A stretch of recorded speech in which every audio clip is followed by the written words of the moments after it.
معراج النبی صلی اللہ علیہ وسلم کے بارے میں جو روایات ہمیں ملتی ہیں ان سے اس کی تاریخ اور سن کا جس حد تک بھی تعین ممکن ہے تو سن 52 ولادت یعنی حضور کی عمر شریف کا 52واں سال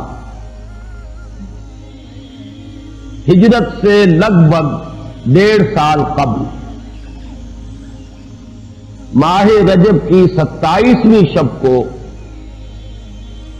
وہ محیر العقول واقعہ پیش آیا کہ جسے ہم معراج کے نام سے جانتے ہیں۔ اس واقعے کی حقیقت کیا ہے، اس کی اہمیت کیا ہے، اس موضوع پر گفتگو کرنے کے ضمن میں سب سے پہلے ہمیں معین کرنا ہوگا کہ ہماری سورسز کیا ہیں۔ ظاہر بات ہے کہ ہمارے لیے کسی بھی ضمن میں مرجع اول جو سب سے پہلی بنیاد ہے وہ قرآن مجید ہے۔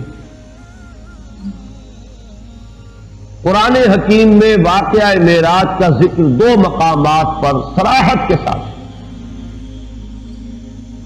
یہ کوئی اشارے یا کنائے یا رمز یا ایما کا انداز نہیں ہے، نہ اس میں کوئی ابہام ہے نہ ایہام ہے، بلکہ صراحت کے ساتھ واضح الفاظ میں 2 مقامات پر ذکر ہے۔ اس سفر مبارک کے 2 ہی حصے ہیں، ایک اس کا زمینی حصہ ہے مسجد حرام سے مسجد اقصی تک، اور ایک اس کا آسمانی حصہ ہے مسجد اقصی سے سدرۃ المنتہا تک۔ چنانچہ قرآن مجید میں 2 مقامات پر اس واقعے کے انہی 2 حصوں کو جدا جدا بیان کیا گیا۔ 15ویں پارے کی بھی پہلی آیت ہے اور سورہ بنی اسرائیل کی بھی پہلی آیت، جس میں اس کے زمینی حصے کا ذکر ہے، سبحان الذی اسری بعبدہ لیلا من المسجد الحرام الى المسجد الاقصی۔ پاک ہے وہ ذات جو لے گئی راتوں رات اپنے بندے کو شب کے ایک حصے میں مسجد حرام سے مسجد اقصی تک، الذی بارکنا حولہ،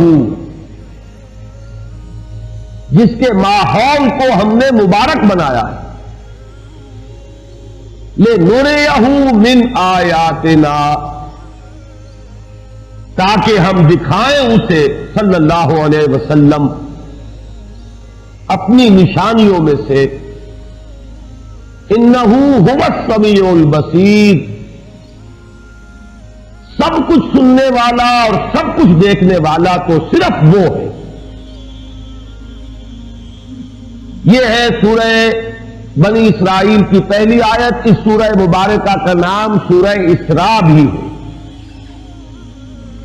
بلکہ عرب ممالک میں قرآن مجید جو چھپتے ہیں تو وہاں سورہ بنی اسرائیل کے نام سے اسے موسوم نہیں کیا جاتا، سورۃ الاسراء اس کا نام ہے۔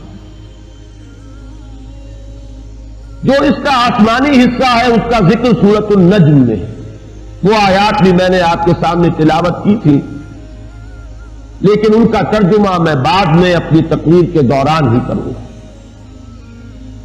تو مرجع اول جو ہے ہمارا وہ قرآن حکیم، جس میں صراحت کے ساتھ یہ واقعہ مذکور ہے، لہذا اس کا انکار کفر ہوگا، اگرچہ توجیہ تاویل اس کی حقیقت کیا تھی، اس کے اعتبار سے اگر کوئی الفاظ قرآنی میں جس حد تک گنجائش ہو، اس حد تک اگر اختلاف ہو تو وہ اختلاف جو ہے اس کو ہم کفر تک نہیں سمجھیں۔ دوسرا مرجع جو ہے دین میں قرآن کے بعد وہ احادیث نبویہ علی صاحب الصلاۃ والسلام۔ احادیث میں ہمیں معلوم ہے کہ درجہ بندی ہے، سند کے اعتبار سے قوی ترین احادیث وہ ہیں جو صحیحین میں ہے، صحیح بخاری اور صحیح مسلم میں۔ ان میں سے بھی وہ حدیثیں کہ جو ان دونوں میں موجود ہو، جن کی صحت پر یہ دونوں امام متفق ہو گئے ہوں، وہ اپنی سند کے اعتبار سے قرآن مجید کے آس پاس پہنچ جاتی ہے۔ اس صراحت کے بعد یہ جان لیجئے کہ اگرچہ احادیث جن کی تعداد کثیر ہے، جن میں کہ واقعہ معراج کا ذکر ہے اور اس کی مختلف تفاصیل جو ہے مذکور ہے، تاہم جو نوٹ کرنے والی بات ہے وہ یہ ہے کہ کم سے کم 28 صحابہ ہیں کہ جن سے یہ واقعہ معراج مروی ہے۔ کیونکہ ایک ایک روایت کئی صحابہ سے، اس اعتبار سے روایات کی تعداد تو بڑھ جائے گی، بہت کثیر ہوگی، لیکن صحابہ کرام 28 ہیں کہ جن سے وہ احادیث مروی ہیں کہ جن میں معراج کا ذکر ہے تفصیلاً یا اجمالاً۔ اور ان میں ایک بڑی مفصل روایت وہ بھی ہے کہ جو متفق علیہ ہے، یعنی احادیث کے اس طبقے سے تعلق رکھتی ہے کہ جس کے بارے میں کسی شک و شبے کی گنجائش بہت ہی کم رہ جائے۔ اس حدیث میں جو تفاصیل آئی ہیں انہیں ہمیں من و عن ماننا ہوگا۔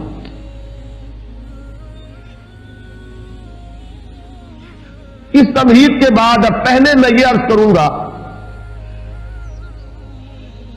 کہ اس واقعے کی نوعیت کیا ہے۔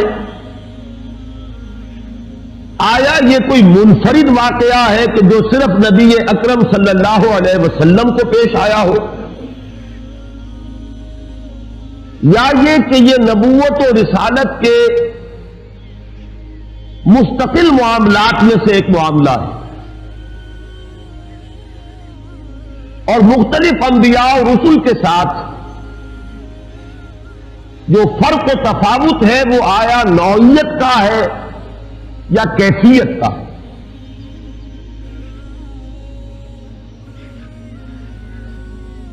یہ بات جان لیجئے،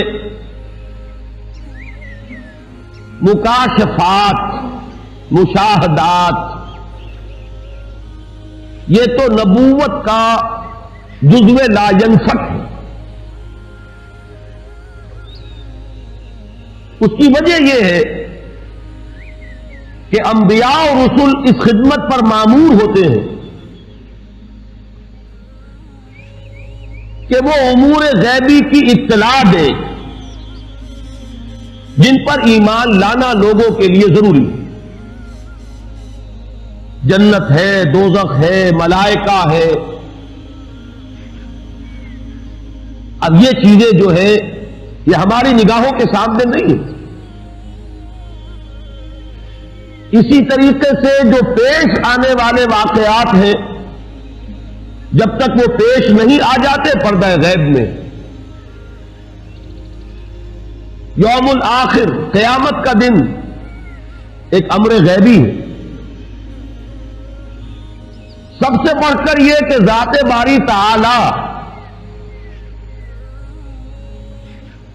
اب یا یوں کہہ لیں کہ وہ غیب میں ہے یا یوں کہہ لیں کہ ہم اس سے غیب میں ہیں، نتیجتاً کوئی فرق واقع نہیں ہوتا۔ میں نے آج جمعے کی تقریر میں بھی عرض کیا تھا کہ ہم یوں کہیں کہ ہمارے اور اس کے مابین غیب کا پردہ حائل ہے،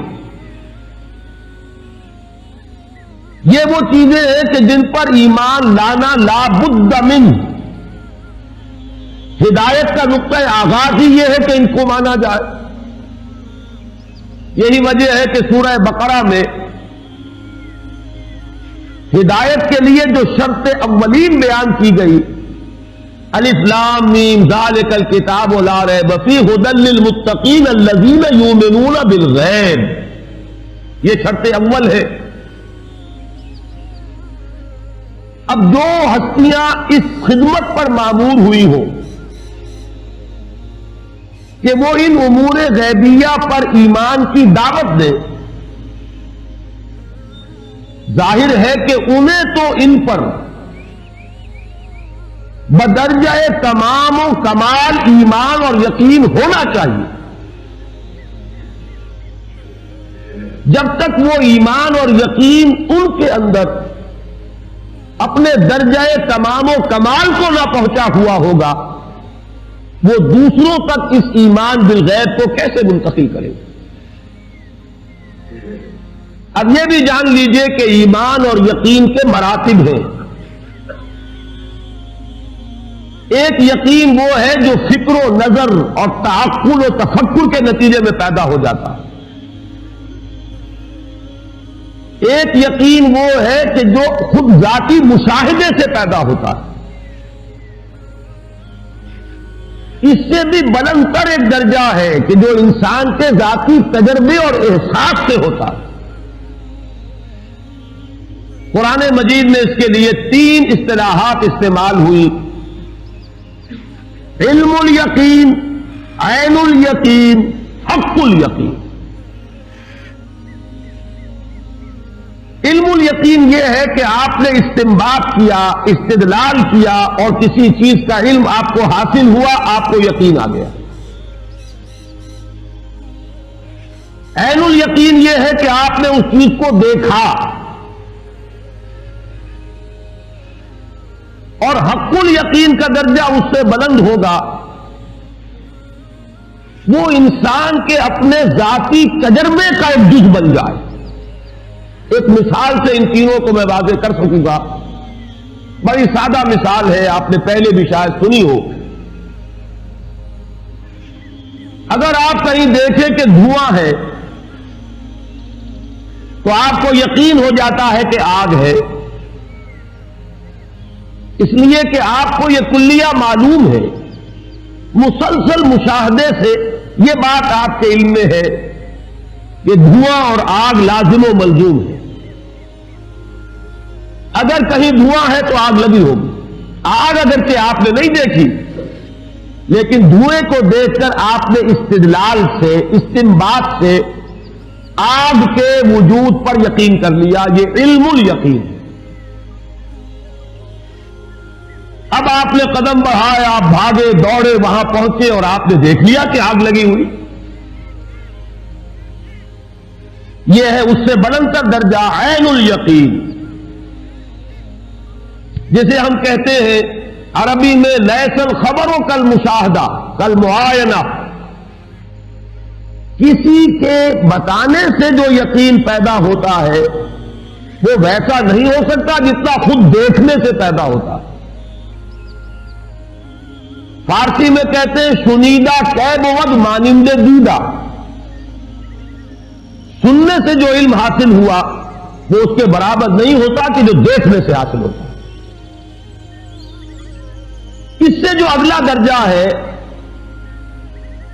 وہ اصل میں آگ کی اصل حقیقت کا ادراک ہے. آگ آپ نے دیکھ لی، آگ ہے. یہ وسوسہ بھی ہو سکتا ہے کہ شاید آگ کسی صورت ہے، حقیقت میں آگ نہ ہو. سورۃ النجم میں ہم دیکھیں گے ما کذب الفؤاد ما رأى. اس میں اشارہ اسی وسوسے کی طرف ہے کہ کسی وقت انسان ایک شے کو دیکھ رہا ہوتا ہے لیکن یقین نہیں آتا کہ میں ٹھیک دیکھ رہا ہوں. آنچمی بینیم یا رب ببیداریس یا رب یا بخواب. اے اللہ، جو کچھ میں دیکھ رہا ہوں یہ بیداری میں دیکھ رہا ہوں یا خواب میں دیکھ رہا ہوں؟ دیکھ رہا ہوں لیکن یقین نہیں آ رہا. اس وسوسے کا ازالہ کلیتاً ہو جائے گا جب وہ آگ آپ کو چھو جائے. اب معلوم ہوگا یہ آگ صورت آگ نہیں حقیقت آگ ہے، یہ واقعتاً آگ ہے. اور تبھی آپ کو اندازہ ہوگا آگ کہتے کسے ہیں. اگر کبھی انگارے نے آپ کے جسم کو چھوا نہ ہو اور ساری عمر آگ صرف دیکھی ہو تو دیکھی ہوئی بھی ہے، لیکن اس کی حقیقت کا علم آپ کو نہیں ہے جب تک کہ وہ آگ کہیں آپ کے جسم سے مس نہ ہو. یہ ہے وہ ذاتی تجربہ، انسان کے اپنے احساس تک جب رسائی ہو جاتی اس چیز کی تو یہ ہے حق الیقین. اب ظاہر بات ہے کہ انبیاء کو جو یقین منتقل کرنا ہے دوسروں میں، اس کے لیے ان کا تجربہ، ان کا معائنہ اگر یہ نہ ہو تو یقین کا وہ درجہ کبھی پیدا نہیں ہو سکتا کہ ان کی ہستیوں سے یقین متعدی ہو، لوگوں تک پہنچے، پھیلے. جیسے بھٹی اگر ہے آگ کی تو اس سے حرارت خود بخود نکلتی ہے اور دوسروں تک پہنچ جاتی. یہ ہے اصل میں وہ سبب جس کی بنا پر عالم ملکوت کے مشاہدات اللہ تعالی انبیاء اور رسولوں کو کراتا. یہ مکاشفات کی شکل میں بھی ہوئے ہیں، یہ رویا کی شکل میں بھی ہوئے ہیں، یہ حالت نوم میں بھی ہوئے ہیں، حالت بیداری میں بھی ہوئے ہیں. ان دونوں کے بین بین کی ایک کیفیت ہے، بین النوم والیقظہ، بیداری اور سونے کے درمیان کی کوئی کیفیت. اس میں کچھ چیزوں کو ممثل کر کے بھی دکھایا گیا ہے، بعض حقائق براہ راست مشاہدہ کرائے گئے. جیسے جیسے مراتب ہے ویسے ویسے ہی ان تجربات اور ان مشاہدات کا معاملہ ہے. سورہ انعام کی آیت نمبر 75 میں فرمایا وَكَذَلِكَ نُرِي إِبْرَاهِيمَ مَلَكُوتَ السَّمَاوَاتِ وَالْأَرْضِ وَلِيَكُونَ مِنَ الْمُوقِنِينَ. اسی طرح ہم ابراہیم کو دکھاتے رہے ملکوت السماوات والارض. ہماری جو خفیہ حکومت ہے، اس کائنات کا جو ایک نظام ہے، وہ ایک حکومت ہے، اللہ کی حکومت. اس کے بھی کارندے ہیں، اس کی سول سروس ہے، وہ ملائکہ ہے. لیکن یہ ہماری نگاہوں سے مخفی ہے. ملائکہ تو ہے، یہاں ہے، ہم میں سے ہر ایک کے ساتھ ہے، کرامن کاتبین موجود ہیں. لیکن یہ کہ وہ مخفی ہے، وہ غیب میں ہے یا ہم اس سے غیب میں ہیں. اس عالم کا مشاہدہ کرایا جاتا رہا. کذالک نری ابراہیم ملکوت السماوات والارض. آسمانوں اور زمین کی وہ خفیہ حکومت، وہ غیبی حکومت، اس کے معاملات دکھائے جاتے رہے. اور اگلا ٹکڑا بہت اہم ہے میری اس گفتگو کے اعتبار سے، وَلِيَكُونَ مِنَ الْمُوقِنِينَ، تاکہ وہ صاحب یقین لوگوں میں سے بن جائے. ایمان تو محض خبر کی بنیاد پر بھی ہے، لیکن یقین کا جو درجہ جو میں نے عرض کیا ہے، یہ اپنے مشاہدے اور اپنے تجربے میں جو آنے کے بعد یقین پیدا ہوتا ہے، اس درجے کا یقین انبیاء اور رسول کو دینا مقصود ہے. لہذا انہیں یہ مشاہدات کرائے جاتے ہیں. البتہ جیسے نبوت و رسالت کے سلسلے کی تکمیل ہوئی محمد الرسول اللہ صلی اللہ علیہ وسلم، اسی طریقے سے ان مشاہدات کے بارے میں بھی چوٹی کا مشاہدہ، ان تجربات کے ضمن میں بھی بلند ترین تجربہ وہ ہے جو محمد الرسول اللہ صلی اللہ علیہ وسلم ہے.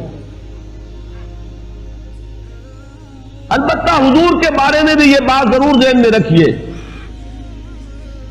کہ یہ واحد تجربہ نہیں ہے، بے شمار تجربات ہوئے. آپ نماز پڑھا رہے، استسقاء کی نماز، اور جنت آپ کے سامنے لے آئی گئی، اور بے اختیار آپ کا ہاتھ اٹھا کہ کوئی میوہ جو ہے اس جنت کے کسی درخت کا آپ توڑ لیں. یہ کنڈیشن ریفلیکس ہے، اس میں ارادے کو دخل نہیں ہوتا. یہ بالکل بے اختیار معاملہ ہے. جنت سامنے آ گئی، درخت ہے، ہاتھ بڑھا. پھر آگ لے آئی گئی، جہنم جو ہے سامنے لے آئی گئی، اور آپ پیچھے ہٹے، اس کی حرارت، اس کی گرمی، اس کی دہشت جو ہے اس کی وجہ سے۔ اور یہ نماز میں ہو رہا ہے، عالم بیداری میں ہو رہا ہے، حضور مجمع میں ہے، خلوت میں نہیں ہے، وہاں ہو رہا ہے۔ تو ہم تو مشاہدات کا احاطہ نہیں کر سکتے جو محمد رسول اللہ صلی اللہ علیہ وسلم کے۔ اس کے حوالے سے جو بات میں چاہتا ہوں معراج کے بارے میں کہ آپ ذہن نشین کر لیں، وہ یہ ہے کہ معراج کے ضمن میں جو روایات آتی ہیں ان میں بہت اختلاف ہے۔ ایک تو ہے مجرد وہ واقعہ، وہ تو متفق علیہ ہے۔ ایک ہے اس خاکے میں جو تفصیلات کا رنگ ہے، اس وہ جدا جدا ہے مختلف روایات میں۔ ان میں بھی ایک تو وہ چیزیں ہیں جو ایک دوسرے میں فٹ ان کر جاتی ہیں، کہ ایک واقعہ آپ نے بھی دیکھا، ایک واقعہ ایک اور نے بھی دیکھا، آپ نے بیان کیا تو شاید اس کی کچھ اور ڈیٹیلز آپ بیان کریں گے۔ ہر شخص کا اپنا ایک ذوق ہے، اپنا ایک مزاج ہے، اسی کے اعتبار سے اس کے ریسیورز ہیں۔ ایک چیز آپ کے نزدیک آپ کے ذوق کے اعتبار سے اہمیت نہیں رکھتی، وہ آپ سنیں گے یاد نہیں رہے گی، بلکہ اس وقت بھی آپ کے ذہن میں آئے گی نہیں۔ ایک چیز کی طرف آپ کو زیادہ میلان ہے، اس کو آپ فوراً کیچ کریں گے، پکڑیں گے، محفوظ کر لیں گے۔ تو ایک ہی واقعہ بیان کیا جا رہا ہے، 2 افراد نے سنا، 5 نے سنا، وہ جب بیان کریں گے تو تھوڑا تھوڑا فرق ہو جائے گا، لیکن ان فرق کو آپ جوڑ کر ایک وحدت بنا سکتے ہیں۔ تو ایک تو ہے اختلاف اس نوعیت کا، اس میں تو کوئی کسی تعویل مزید کی کوئی ضرورت نہیں۔ کہیں یہ ہو جائے گا کہ ایک حصہ اس واقعے کا پہلے بیان کر دے گا، کوئی شخص بعد میں یاد آئے گا، وہ بات رہ گئی، اس کو بعد میں بیان کرے گا۔ یہ تقدیم و تاخیر، یہ چیزیں بھی بالکل سمجھ میں آنے والی ہے، عقل انسانی ان کو بآسانی جو ہے ریکنسائل کر سکتی ہے۔ البتہ بعض باتیں ایسی ہیں کہ جو انریکنسیلیبل ہیں، وہ بالکل متضاد کی نوعیت کی۔ مثلاً کہیں تو یہ بیان کیا گیا یہ سفر شروع ہوا حتیم سے، کسی واقعے میں ذکر ہو رہا ہے کہ اس کا آغاز ہوا کسی گھر سے، حضور کا اپنا گھر یا ام ہانی رضی اللہ تعالی عنہا کا گھر، حضور کی چچا داد بہن۔ کسی میں الفاظ ایسے آ گئے ہیں، آخر میں ذکر کیا ثم استيقظت، پھر میں جاگ گیا، جس سے خیال ہوتا ہے کہ یہ سارا معاملہ حالت خواب میں ہوا، نیند میں ہوا، اس لیے کہ استيقظت کے معنی کوئی اور نہیں ہو سکتے، تعویل ممکن نہیں۔ تو یہ جو مختلف ڈیٹیلز ہیں کہ جو تضاد کی نوعیت کی، ان کو باہم ایک دوسرے کے ساتھ جوڑنا ممکن نہیں ہے۔ اس کی تعویل بہت سے محققین کے نزدیک یہ ہے کہ واقعہ معراج بھی ایک بار نہیں ہوا، کئی بار ہوا، بجائے اس کے کہ اس میں سے ایک کو ہم قبول کریں، دوسرے کو رد کریں۔ میرا اپنا احساس یہ ہے، اگرچہ محققین کے مابین اس معاملے میں اختلاف رہے گا اور رہا ہے، بعض حضرات اس کو تسلیم نہیں کرتے کہ واقعہ معراج بار بار ہوا، بعض حضرات کی یہ رائے ہے، میں اپنا ذاتی آپ کے سامنے خیال پیش کر رہا ہوں کہ کم سے کم 2 مرتبہ ضرور معراج ہوا ہے محمد الرسول اللہ صلی اللہ علیہ وسلم۔ ایک مرتبہ یہ معراج ہوا ہے بالکل ابتدائی زمانے میں، نبوت کا ابتدائی دور، یہ یوں سمجھیے کہ سن 2-3 نبوی یا سن 42-43 ولادت، اور یہ ہوا ہے حالت نوم میں۔ وہ روایات جڑیں گی اس کے ساتھ کہ ثم استيقظت، پھر میں جاگ گیا۔ یہ تجربہ جو ہے اس کو نیند میں ایک روحانی تجربے، ایک مکاشفے، ایک رویا سے تعبیر کریں گے۔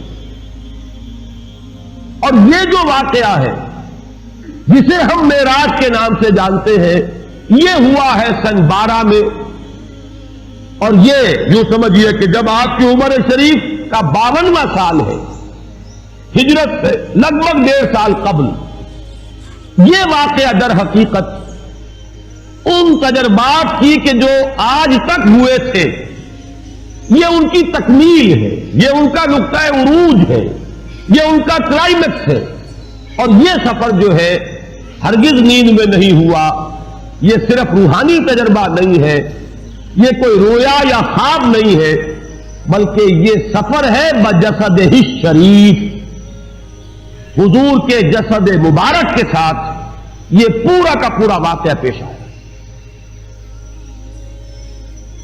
اس زمن میں چونکہ اس دور میں یہ ریشنلزم کا دور ہے، اگرچہ عام طور پر پڑھے لکھے لوگ جانتے ہیں 18 سینچری ریشنلزم، اس کو 18ویں صدی عیسوی سے منسوب کیا جاتا ہے، لیکن چونکہ وہ علامہ اقبال کا شعر مجھے یاد آیا، مغرب اور مشرق کا فرق انہوں نے واضح کیا کہ وہاں دیگرگو ہے لہجہ لہجہ، یہاں بدلتا نہیں زمانہ۔ مغرب میں فکر انسانی کئی قلابازیاں کھا چکی ہے، اور مشرق کے کچھ مفکرین ہیں جو ابھی تک 18ویں صدی عیسوی کے ریشنلزم کو چاٹ رہے ہیں، تو مغرب تو ختم ہو چکا، سائنس کے پریمیسز تبدیل ہو گئے، مقدمات چینج ہو چکے، اصول بدل چکے ہیں، لیکن ہمارے ہاں کچھ لوگ ہیں جو ابھی وہ نیوٹونین فزکس کو جو ہے وہ لے کر مضبوطی سے پکڑے بیٹھے، اور یہی وہ لوگ ہیں کہ جن کے نزدیک یہ محالات میں سے ہے، ناممکنات میں سے ہے۔ میں اسی لیے کہا کرتا ہوں کہ اگر سر سید نے ٹھوکر کھائی تو وہ قابل رحم ہے، معذور ہے، وہ آج سے 100 سال پہلے کے انسان ہیں، لیکن جو لوگ سر سید کے فکر پر اس وقت اپنی دکانیں چمکا رہے ہیں، یہ مقلد محض ہیں، ان کے پاس تو در حقیقت وہ جو کامن سینس نام کی شے بھی نہیں ہے کہ انہیں یہ اندازہ ہو کہ ہم کس دور میں یہ بات کر رہے ہیں۔ یہ آئنسٹائن کی فزکس کا زمانہ ہے، فزکس کے مقدمات تبدیل ہو چکے ہیں، اب میٹر انڈسٹرکٹیبل نہیں رہا، اب سائنس وہاں پہنچ چکی ہے کہ نظری اعتبار سے تسلیم کیا جاتا ہے کہ اگر کوئی physical object velocity of light کے ساتھ موو کرے گا تو اس کے لیے وقت نہیں گزرے گا۔ حساب نے یہ ثابت کر دیا، اگرچہ ہم اس کا بھی تصور نہیں کر سکتے۔ سب سے زیادہ رفتاریں انسان کے سامنے دو تھی، ایک آواز کی رفتار، اس سے تو انسان آگے گزر گیا ہے، بندوق کی گولی پہلے جایا کرتی تھی آواز سے آگے، لگتی پہلے تھی، آواز بعد میں آتی تھی، لیکن اب تو سپر سونک جیٹس ہے، آواز سے کہیں زیادہ ان کی اپنی رفتار ہے۔ اب صرف ایک رفتار رہ گئی ہے، ویلوسٹی آف لائٹ، وہاں تک پہنچنے کا کوئی تصور ابھی ہمیں حاصل نہیں ہے، لیکن ہم جانتے ہیں کہ ممکن ہے، وہ انسانی قدرت سے ممکن نہ ہو، اللہ کی قدرت سے ممکن ہے۔ وہ چاہے بالفعل ہمارے لیے ابھی اچیو کرنا اس کا ممکن نہ ہو، لیکن اب وہ بات عقل میں آتی ہے، حساب کتاب سے وہ بات برآمد ہو رہی ہے۔ صرف یہ فرق ہے انسانی قدرت اور اللہ کی قدرت کا، جس کی طرف اشارہ کر کے بات شروع کی گئی، سبحان الذی اسری بعبدہ، پاک ہے وہ ذات جو لے گئی اپنے بندے کو راتوں رات مسجد اقصی سے مسجد حرام سے مسجد اقصی تک۔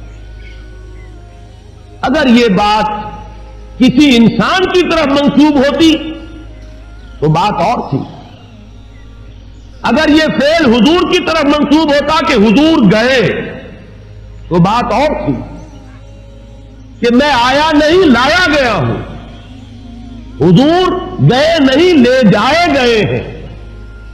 اور لے جانے والے وہ ذات ہے سبحان الذی اسرا، وہ پاک ہے ہر عیب سے، ہر نقص سے، ہر ذوق سے، ہر کوتاہی سے، وہ منزہ ہے، اعلیٰ ہے، عرفہ ہے، بالا تر ہے، لہذا اس کی قدرت سے یہ ہرگز بعید نہیں کہ وہ اپنے بندے کو راتوں رات مسجد حرام سے مسجد اقصی اور پھر مسجد اقصی سے سدرۃ المنتہا تک لے جائے اور واپس لے آئے اور پھر مسجد حرام میں پہنچا دے۔ اور بعض روایات میں آتا ہے کہ وضو کا پانی ابھی بہ رہا تھا اور کنڈی جو ہے حضور کے مکان کی وہ ابھی ہل رہی تھی، معلوم ہوا وقت نہیں گزرا۔ یہ چیز جیسا کہ میں نے عرض کیا آج کا جو ذہن ہے اس کے لیے یہ اب ناقابل قیاس، ناقابل یقین نہیں رہی۔ سبحان الذی اسرا بعبدہ،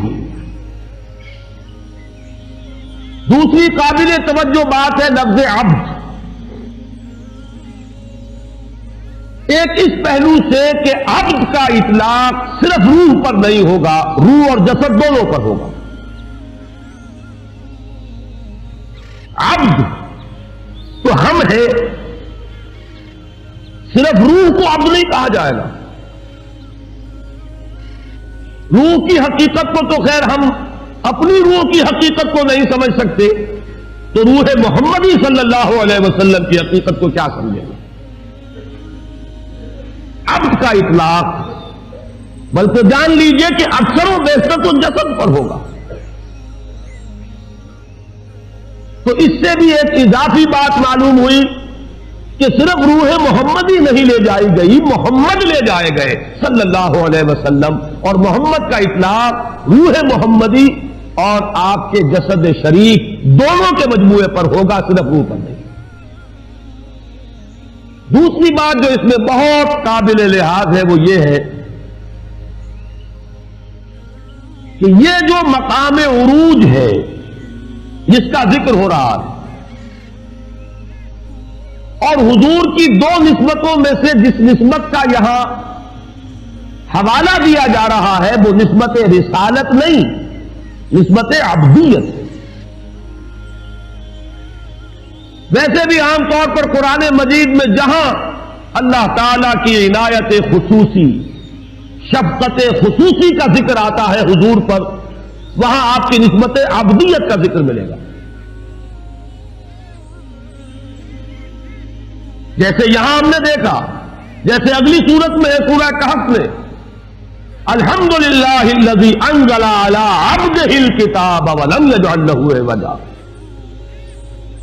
جیسے سورۃ الفرقان میں تبارک الذی نزل الفرقان علی عبدہ لیکون للعالمین نذیرا، اسی طریقے سے سورۃ النجم میں ہے فاوحی الی عبدہ ما اوحی، اسی طرح یہاں ہے سبحان الذی اسرا بعبدہ لیلا من المسجد الحرام الی المسجد الاقصی۔ یہاں وہ نقطہ جان لیجئے کہ نسبت عبدیت بالا تر ہے نسبت رسالت سے، نمبر ایک۔ اور اگر اس کو صوفیہ کی اصطلاح میں سمجھیں گے تو نسبت عبدیت ایک عروجی نسبت ہے، نسبت رسالت ایک نزولی نسبت ہے۔ ذرا اگر ذہن میں رکھیں گے اسے تو حضرت موسیٰ علیہ السلام کو جو پہلی وحی ہو رہی ہے یا مخاطبہ اور مکالمہ سے جو مشرف ہو رہے ہیں تو کوہ طور پر ہے، بلند مقام پر ہے، اور اس سے اعلیٰ مقام اور کیا ہوگا کہ اللہ تعالی سے بلا واسطہ گفتگو ہو رہی ہے، درمیان میں کوئی واسطہ حائل نہیں ہے۔ وَكَلَّمَ اللَّهُ مُوسَىٰ تَكْلِيمًا، یہاں موسیٰ کیا ہے؟ عبد ہے۔ رسالت کا حکم ملا تو کیا؟ اذهب إِلَىٰ فِرْعَوْنَ إِنَّهُ طَغَىٰ، جاؤ فرعون کی طرف۔ اب موسیٰ پہاڑ سے اتریں گے تو جائیں گے، کسی کے پاس سے کوئی جاتا ہے تو اس کی طرف پیٹ کر کے جاتا ہے۔ کسی کے سامنے 10 بستہ کھڑا ہوتا ہے تو اس کے حضور میں ہے، مواجہہ کر رہا ہے، فیس ٹو فیس ہے، تو کون سی نسبت بالا تر ہوئی؟ نسبت عبدیت۔ فرض منصبی ہے رسالت، جاؤ ادا کرو۔ مولانا روم نے اس کو بیان کیا ہے، بہترین تمثیل ہے۔ اصل میں ان حقائق کے جاننے والے یہ صوفیاء ہی ہیں۔ یہ نہ فقہاء کا دائرہ ہے نہ محدثین کا دائرہ ہے، اپنے اپنے دائرے ہیں، اپنے اپنے کام سب نے کیے ہیں۔ ہمارے سبھی محسن ہیں، لیکن یہ کہ بہرحال اپنا اپنا ذوق، اپنا اپنا فیل۔ ان چیزوں کو اور ان میں پھر فرق مراتب جو قائم کیا ہے وہ صوفیاء کام ہے۔ بارش کی مثال دی ہے، یہ واٹر سائیکل جو چل رہا ہے ہماری اس دنیا میں، سمندر سے بخارات اٹھ رہے ہیں، یہ عروج ہے، کتنی لطیف حالت میں ہے، کتنے پاک اور صاف ہے۔ یہ تو عمل کثیر ہو رہا ہے نا، پانی کو بھاپ بنایا گیا ہے، اس میں کوئی کثافت تو ساتھ نہیں جائے گی، بالکل پاک اور صاف پانی لطیف ترین صورت میں اوپر جا رہا ہے۔ اوپر جا کر بادل بنے، ہوائیں لے گئیں، اب وہ بارش بن کر نازل ہو رہا ہے۔ نازل ہو رہا ہے تو کیا ہوگا؟ وہ پہلے فضا کو دھوئے گا، وہ کچھ کثافت پانی میں بھی جمع ہو جائے گی، زمین پر برسے گا، زمین کو دھو دے گا، لیکن کچھ کثافتیں شامل ہو جائیں گی۔ یہ ندیوں نالوں سے دریاؤں سے ہوتا ہوا پھر سمندر میں پہنچے گا، وہ ساری کثافت سمندر میں رہ جائے گی، اور پھر وہ لطیف اور صاف اور پاک ہو کر پھر آسمان کی طرف اٹھ جائے گا۔ یہ عروج ہے، وہ نزول ہے۔ نزول سے صفائی ہو رہی ہے دوسروں کی، فضا کی، زمین کی، عروج میں اپنی صفائی ہے۔ یہی ہے سائیکل۔ رات کو اللہ کا بندہ اس کے حضور میں کھڑا ہے، یہ کس کی صفائی ہے؟ اپنی۔ کس چیز کی صفائی ہے میں بعد میں بیان کر دوں گا، اسے کہیں اپنی کثافتوں پر قیاس نہ کر لیجئے، وہ کثافتیں ان کے پاس بھی نہیں ہیں۔ گر حفظ مراتب نہ کنی زندگی، لیکن پھر دن میں کیا حکم ہے؟ اب وہ نزول ہے، اس نزول میں کثافت آ جاتی ہے۔ کیا کثافت؟ کسی نے گالی دے دی، کچھ تکبر پیدا ہوگا کہ نہیں طبیعت میں؟ بالکل نہ ہونا ناممکن۔ وَلَقَدْ نَعْلَمُ، ہمیں معلوم ہے، إِنَّهُ لَيَحْزُنُكَ الَّذِي يَقُولُونَ، آپ کو رنج ہوتا ہے، افسوس ہوتا ہے، آپ کی طبیعت پر تکبر آتا ہے ان کی باتیں سن کر۔ کسی نے مجنون کہہ دیا، کسی نے پاگل کہہ دیا، کسی نے شاعر کہہ دیا، اور وہ در بدر جا رہے ہیں، لیکن ہو کیا رہا؟ تو اگر طبیعت پر کچھ تکبر بھی آ گیا ہے محمد الرسول اللہ صلی اللہ علیہ وسلم کے، اس تکبر کا بھی دور کیا جانا ضروری ہے۔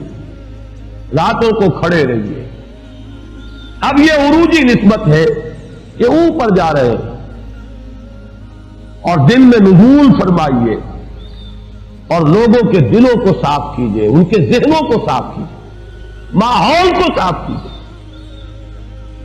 یا ایھا المزمل قم اللیل الا قلیلا نصفہ او انقص منہ قلیلا او زد علیہ ورتل القرآن ترتیلا انا سنلقی علیک قولا ثقیلا ان ناشئۃ اللیل ہی اشد وطئا واقوم قیلا ان لک فی النہار سبحا طویلا۔ دن کے وقت تو آپ کے لیے بڑی مشقت ہے، بڑی محنت ہے، تبلیغ ہے، تلقین ہے، دعوت ہے، نصیحت ہے، کبھی اپنوں کی طرف سے تکبر ہو جاتا ہے۔ حضرت عائشہ سے ایک مرتبہ ہو جاتا ہے گھروں میں، کسی بات پر آپ ناراض ہوئے، آپ نے یہاں تک کہہ دیا کہ تمہارے ہاتھ ٹوٹ جائیں، اس کے بعد حضرت عائشہ کو دیکھا کہ وہ اپنے ہاتھوں کو دیکھ رہی ہیں. پوچھا کیا دیکھ رہی ہے؟ انہوں نے عرض کیا میں منتظر ہوں کہ کب نبی کی بد دعا کا اثر ظاہر ہو. اس پر آپ نے فوراً اللہ تعالیٰ کی جانب رجوع کیا. اے اللہ میں انسان ہوں, میری زبان سے کبھی غصے میں بھی الفاظ نکل جاتے ہیں. اے اللہ تو ان کو قبول نہ کر لی. ہے تکبر؟ غزوہ احد میں تکبر طبیعت میں ہوا تو ہے. کیف یہدی اللہ قوما خذبوا وجہ نبیہم بالدم. اللہ اس قوم کو کیسے ہدایت دے گا جس نے اپنے نبی کے چہرے کو لہو لہان کر دیا, رنگ دیا خون سے. تکبر تو ہوا ہے. اسی طرح کا تکبر وہ ہے, اسی لیے تو کہا گیا سورہ مزمل میں وَاصْبِرْ عَلَىٰ مَا يَقُولُونَ وَاهْجُرْهُمْ هَجْرًا جَمِيلًا. تلوار کا وار تو محمد پر پڑا ہے غزوہ احد میں, لیکن زبانوں کی جو زخم تھے وہ تو لگ رہے تھے مکے میں بھی. اس تکبر کو بھی صاف کرنا. تو یہاں بھی لفظ عبد کے حوالے سے ان حقائق کو ذہن نشین کر لیجئے. سبحان الذی اسرا بعبدہ. اسرا کہتے راتوں رات لے جانا. فاسر بعبادی انہم متبعون. حضرت موسیٰ کو حکم ہوا تھا اے موسیٰ میرے بندوں کو لے کر نکل جاؤ راتوں رات, تمہارا پیچھا کیا جائے گا. تو حضور کے لیے بھی لفظ آیا سبحان الذی اسرا بعبدہ. اس کے بعد لیلن کیوں آیا, دوہرایا کیوں گیا؟ اس لیے میں نے ترجمے میں کیا تھا رات کا بھی ایک حصہ, پوری رات نہیں لگی, اس کا کوئی ایک وقفہ ہے, نہایت حقیر, نہایت قلیل, نہایت مختصر. من المسجد الحرام الى المسجد الاقصى الذي باركنا حوله لنريه من آياتنا انه هو السميع البصير. آیت کے آخری حصے پر بھی غور کر لیجئے. باقی وہ جو واقعات ہیں وہ میں حدیث کے حوالے سے آپ کو بتاؤں گا. مقصد کیا ہے اس کا؟ اپنی کچھ آیات کا مشاہدہ کرانا ہے.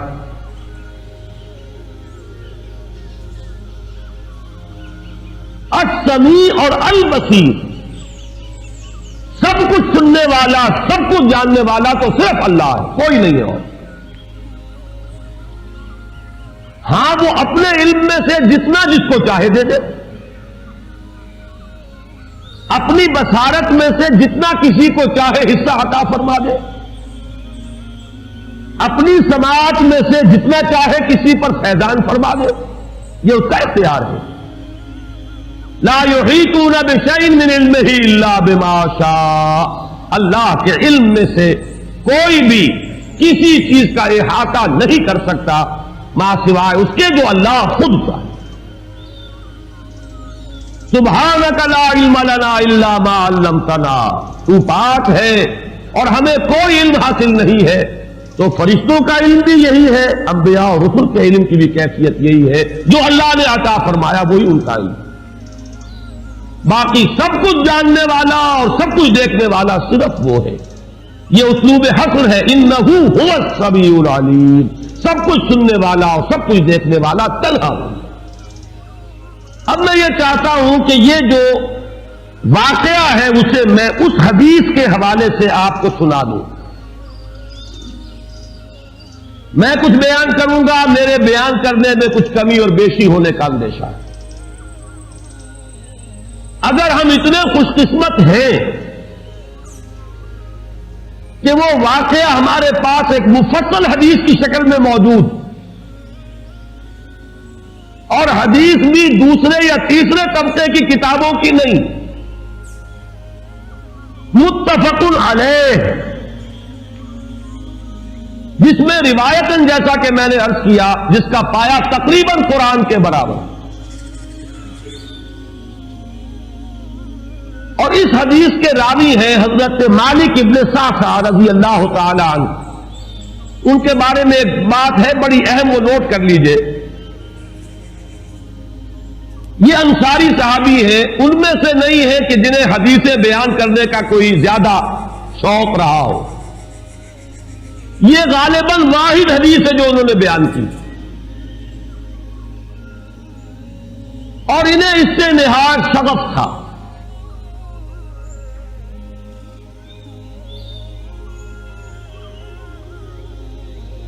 نہایت محبت کے ساتھ انہوں نے اس کو محفوظ کیا تھا، اس کے ایک ایک لفظ کی حفاظت کی تھی. چنانچہ بعض دوسرے وہ صحابہ بھی جنہوں نے خود حضور سے یہ بات سنی ہوئی تھی، اب ایک تو وہ خود براہ راست روایت کر رہے حضور سے کہ ہم نے سنا، حضرت انس ابن مالک رضی اللہ تعالی عنہ خود، لیکن وہ صحابہ بھی ان کی خدمت میں خاص طور پر حاضر ہو کر ان سے اس روایت کو سنتے تھے، اس لیے کہ اس روایت میں ان کا درجہ بہت بلند ہے، ان کو اس سے بہت شغف تھا. تو صحابہ جو براہ راست حضور سے سن چکے، وہ بھی ان کے پاس جا کر خاص طور پر اس حدیث کو سنا کرتے. چنانچہ یہ روایت جو متفق علیہ ہے، یہ امام بخاری جو اس کو لائے ہیں، عن قتادہ عن انس بن مالک عن مالک بن صعصع رضی اللہ تعالی عنہم. حضرت انس بن مالک سے روایت موجود ہے مسلم شریف میں براہ راست ان سے، لیکن یہ اس روایت کو بیان کر رہے حضرت مالک ابن صعصع رضی اللہ تعالی عنہ کے حوالے سے. روایت کیا ہے؟ ان النبی صلی اللہ علیہ وسلم حدثهم عن لیلۃ اسری بہ. اب دیکھیے یہ مرفوع حدیث ہو گئی. حضرت صعصع بیان فرما رہے ہیں کہ نبی اکرم صلی اللہ علیہ وسلم نے خود ہمیں سنایا. وہ حالات و واقعات سنائے جو اس رات کو پیش آئے جس رات سے انہیں لے جایا گیا. قال بینما انا فی الحطیم وربما قال فی الحجر. حضور فرماتے ہیں کہ میں اسی اثنا میں کہ میں حتیم میں تھا، اور ایک دوسری روایت میں الفاظ حجر آئے ہیں، وہ بھی کہتے ہیں اسی حصے کو. مضطجعا میں لیٹا ہوا تھا. اذ اتانی آتن کہ اچانک میرے پاس ایک آنے والا آیا. یہ آنے والے کون ہیں؟ حضرت جبرائیل. یہ بعد میں واضح ہو جائے گا. فشق ما بین ہذہ الی ہذہ. حضور نے اشارہ فرمایا، اس نے یہاں سے یہاں تک میرا سینہ چاک کیا، یعنی من طفرت نہرہ الی شعرتہ. یہ جو گڑھا ہے حلق کا گڑھا، یہاں سے لے کر تیرے ناف تک سینہ چاک کیا. فاستخرج قلبی اور میرا دل نکالا. ثم اعطیت بطست من ذهب مملوء ایمانا فغسل قلبی. پھر ایک تشت لایا گیا سنہری جو ایمان سے مملوء تھا، بھرا ہوا تھا، تو پھر اس کے ذریعے سے میرے اس قلب کو، سینے کو دھویا گیا. ثم غسل ثم اعید وفی روایت، اس کے بعد اس کو لوٹا دیا گیا اور پھر وہ زخم بھی سی دیا گیا. ایک روایت میں آتا ہے ثم غسل البطن بماء زمزم ثم ملئ ایمانا وحکمتا. اسی طریقے سے پورے پیٹ کو بھی صاف کیا گیا مائے زمزم سے، اور اس میں بھی ایمان اور حکمت بھر دیے گئے. ثم اعطیت بدابۃ، پھر میرے پاس ایک چوپایا لایا گیا، دون البغل فوق الحمار. جو بغل یعنی خچر سے تو کچھ چھوٹا تھا، اور حمار یعنی گدھے سے کچھ بڑا تھا. اب یہ جو سفید تھا، یقال له البراق، جس کا نام براق ہے، وَيَدَعُ خَطْوَهُ عِنْدَ أَقْصَى طَرْفِهِ، اور اس کا ہر قدم اس کی حد نگاہ پر جا کر پڑتا تھا۔ فَعِلْتُ عَلَيْهِ، میں اس پر سوار ہوا، فَانْطَلَقَ بِي جِبْرَئِیل، اب یہاں نام آ گیا، وہ آنے والے کون تھے؟ پھر چلے میرے ساتھ حضرت جبرائیل، حتی اتی السماء الدنیا، یہاں تک کہ وہ آسمان دنیا تک پہنچ گئے، جو پہلا آسمان۔ اب یہاں دیکھیے وہ روایت میں جو زمینی سفر کا درمیانی حصہ ہے وہ رہ گیا، دوسری روایات سے ہم اس کو جوڑ کر جمع کریں کہ پہلا زمینی سفر ہے، مسجد اقصیٰ تک پہنچے ہیں، وہاں جا کر روایت میں آتا ہے میں نے وہی اپنے اس خچر کو باندھا، براق کو، جہاں انبیاء باندھا کرتے تھے، اور پھر وہاں میں نے نماز ادا کی، بہت سے لوگ جمع ہوئے، میں منتظر تھا کہ کون نماز پڑھائے گا، کہ جبرائیل نے میرا ہاتھ پکڑ کر مجھے آگے کیا، میں نے نماز پڑھائی، اور پھر جبرائیل نے مجھے بتایا کہ یہ تمام انبیاء تھے جو اس دنیا میں مبعوث ہوئے ہیں، اور آج آپ نے ان سب کی امامت کی۔ یہاں سے پھر شروع ہوا ہے وہ دوسرا سفر، لیکن جب پہلے آسمان تک پہنچے، فاستفتح، انہوں نے دستک دی، کھلوانا چاہا، قیل من ھذا، پوچھا گیا کون ہے؟ قال جبرائیل، انہوں نے جواب دیا جبرائیل۔ قیل ومن معک، پوچھا گیا کہ آپ کے ساتھ کون ہے؟ دیکھیے یہاں ذہن میں رکھیے گا، اس امکان کو کوئی شخص مسترد نہیں کر سکتا کہ ان ملائکہ کے علم میں ہو، لیکن پھر بھی پوچھ رہے ہیں، قانون ہے، دروازے پر دستک دینی ہوگی، آئیڈینٹی ڈسکلوز کرنی ہوگی، چاہے علم میں ہو۔ جج جو ہے وہ اپنے علم کی بنیاد پر فیصلہ کبھی نہیں دے گا، وہ تو مقدمے کی سماعت ہوگی، شہادتوں کی بنیاد پر فیصلہ ہوگا۔ ذاتی علم کی بنیاد پر کرنا ہے تو وہ خود کسی اور عدالت میں اس مقدمے کو منتقل کرے اور وہاں گواہ کی حیثیت سے پیش ہو، تو قانون ہے۔ پوچھا گیا آپ کے ساتھ کون ہے؟ قال محمد صلی اللہ علیہ وسلم۔ قیل وقد ارسل الیہ، پوچھا گیا کیا انہیں بلایا گیا ہے؟ قال نعم، انہوں نے فرمایا ہاں۔ قیل مرحبا بہ فنعم المجیء، جا ففتح فلما خلصت، اس کے بعد کہا گیا مرحبا ان کے لیے، تہنیت ہے، مبارکباد ہے، خوش آمدید ہے، کیا ہی اچھے ہیں وہ جو لائے گئے ہیں۔ پھر وہ سمائے دنیا جو ہے اس کا دروازہ کھولا گیا، میں اس میں داخل ہوا، فاذا فیہا آدم، میں نے دیکھا وہاں حضرت آدم تشریف فرما ہے۔ فقال ھذا ابوک، جبرائیل نے کہا یہ آپ کے جد امجد ہیں، فسلم علیہ، ان کو سلام کیجئے، فسلمت علیہ، میں نے انہیں سلام کہا، فرد السلام، انہوں نے سلام کا جواب دیا، ثم قال مرحبا بالابن الصالح والنبی الصالح، خوش آمدید ہے، مرحبا ہے صالح بیٹے اور صالح نبی پر۔ ثم صعد بی، پھر مجھے اور اٹھایا گیا، حتی اتی السماء الثانیۃ، یہاں تک کہ جبرائیل پہنچ گئے دوسرے آسمان تک۔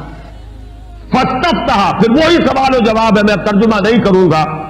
قیل من ھذا؟ قال جبرائیل۔ قیل ومن معک؟ قال محمد۔ قیل وقد ارسل الیہ؟ قال نعم۔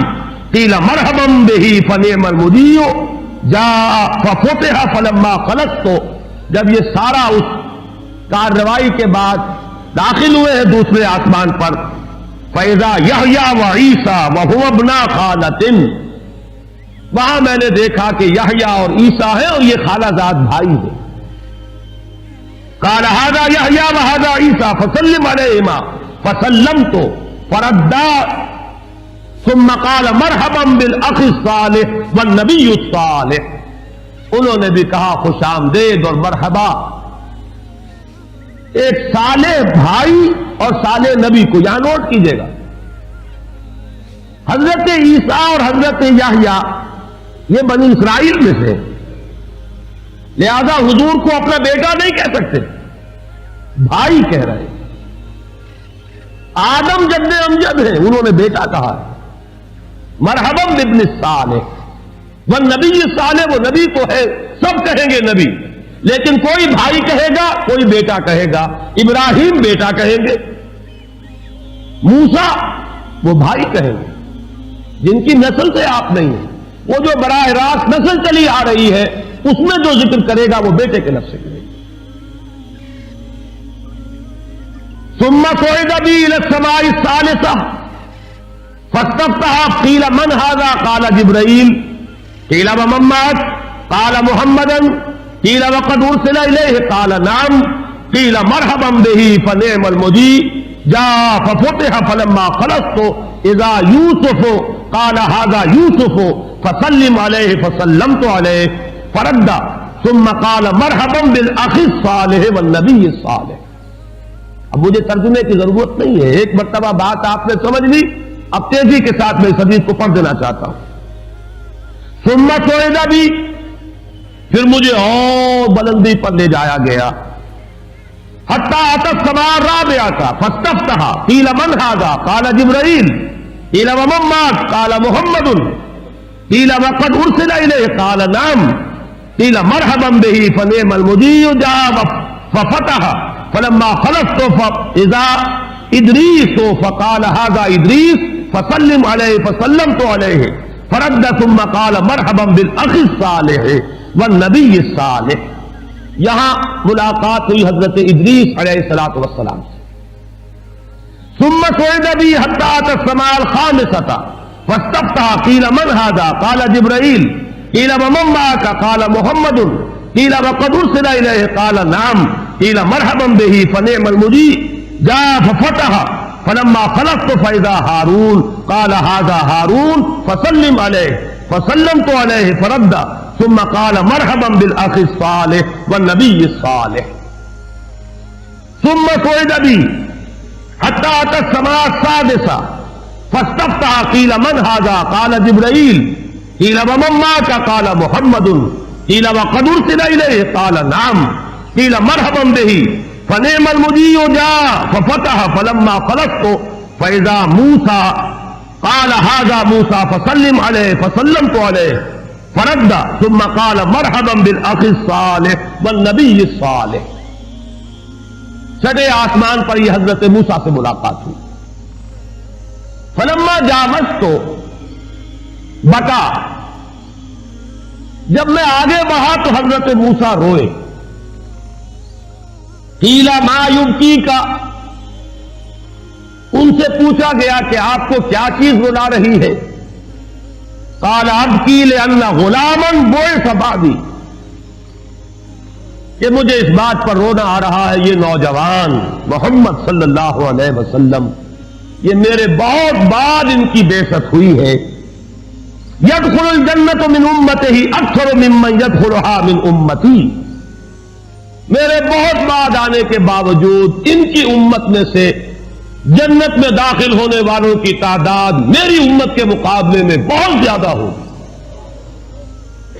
بہرحال اپنی امت کا خیال تو ہے، وہ شفقت جو نبی اور رسول کو اپنی امت پر ہونی چاہیے وہ ہے بتمام و کمال. اسے معاذ اللہ کسی حسد پر معمول نہ کیجیے، بلکہ وہ جو احساس ہوا ہے اپنی امت کی محرومی کا وہ ہے کہ جس نے حضرت موسیٰ علیہ السلام پر یہ کیفیت طاری کی. ثم صعد بی، پھر مجھے اور بلند کیا گیا. الی السماء السابعة، ساتویں آسمان پر. فاستفتح قیل من هذا قال جبرائیل قیل ومن معك قال محمد صلی اللہ علیہ وسلم قیل وقد بعث الیہ قال نعم قیل مرحبا به فنعم المجیء جاء فلما خلصت فاذا ابراہیم قال هذا ابوك ابراہیم فسلم علیہ فسلمت علیہ فرد السلام ثم قال مرحبا بالابن الصالح والنبی الصالح. حضرت ابراہیم نے پھر استقبال کیا، خوش آمدید صالح بیٹے اور صالح نبی کے لیے. ثم رفعت، اب ذرا یہاں نوٹ کیجئے گا، یہاں سوئد تو نہیں آیا، سوئد ابھی نہیں آیا، رفعت، پھر مجھے اور بلند کیا گیا الی سدرۃ المنتہا. یہ سدرہ منتہا ہے جس کا ذکر ہے سورۃ النجم. یہاں میں چاہتا ہوں کہ وہ آیات ذرا آپ کو سنا دوں. سورۃ النجم کی ابتدائی آیات کی تشریح اور تفسیر میں بہت اختلاف ہے. وہ مشکلات القرآن میں سے ہے، قرآن کے مشکل ترین مقامات میں سے. بہرحال ایک مشاہدہ ہے جو حضور کو کرایا گیا، وہ اس کا ذکر ہے. وہ کیا تھا میں اس سے بحث نہیں کر رہا. تو اس مشاہدے کے ضمن میں آگے چل کر فرمایا ما کذب الفؤاد ما رأى. جو کچھ محمد نے دیکھا، ان کی نگاہوں نے دیکھا، ان کے دل نے اسے جھٹلایا نہیں. اس کی طرح میں اشارہ کر چکا ہوں. ایک ہمارا مشاہدہ ہوتا ہے کہ اس کے ساتھ وسوسے بھی ہوتے ہیں. جو دیکھ رہا ہوں یہ آگ ہے یا آگ کی سی صورت ہے. آج کل تو میں نے دیکھے ہیں بہت سے لیمپ اس طرح کے بنے ہوئے کہ واقعتاً انسان کو نظر آتا انگارے ہیں. ہر آدمی دھوکہ کھا جائے، لیکن ہے نہیں، کچھ بھی نہیں. تو ہماری آنکھ تو دھوکہ دیتی ہے، لیکن نبی کا جو مشاہدہ ہوتا ہے وہ آنکھ اور قلب کی یکجائی کے ساتھ ہوتا ہے. اس میں کہیں کوئی فرق و تفاوت نہیں. ما کذب الفؤاد ما رأى افتمارونہ علی ما یری. لوگوں کیا تم ان سے جھگڑتے ہو ان چیزوں کے بارے میں جو وہ دیکھتے ہیں؟ ان چیزوں کے بارے میں جھگڑا ہو سکتا ہے جو کہیں سے سنی سنائی ہو، لیکن تم جھگڑ رہے ہو محمد سے ان چیزوں کے بارے میں. افتمارونہ علی ما یری وَلَقَدْ رَآهُ نَزْلَةً أُخْرَى. اور انہیں تو وہ مشاہدہ ایک بار نہیں ہوا، ایک بار اور بھی ہوا ہے. کہاں ہوا؟ عند سدرۃ المنتہا. سدرۃ المنتہا کے پاس، عندہا جنت المأوا. اسی سدرۃ المنتہا کے پاس جنت ماوا ہے، وہ جس کا وعدہ کیا گیا ہے، جو ٹھکانہ بنے گی اللہ کے نیکوکار بندوں کا، جس میں وہ رہیں گا ہمیشہ ہمیش. فادخلوها خالدین، وہ بھی وہی ہے. اب یہاں نوٹ کر لیجئے جن احادیث میں جنت کے احوال اور ان کے مشاہدات آئے ہیں وہ وہی تو ہے، اس لیے اس کے مشاہدات ہیں. اس روایت میں ان کا ذکر نہیں. سدرہ عربی زبان میں کہتے ہیں ایک بیری کے درخت کو.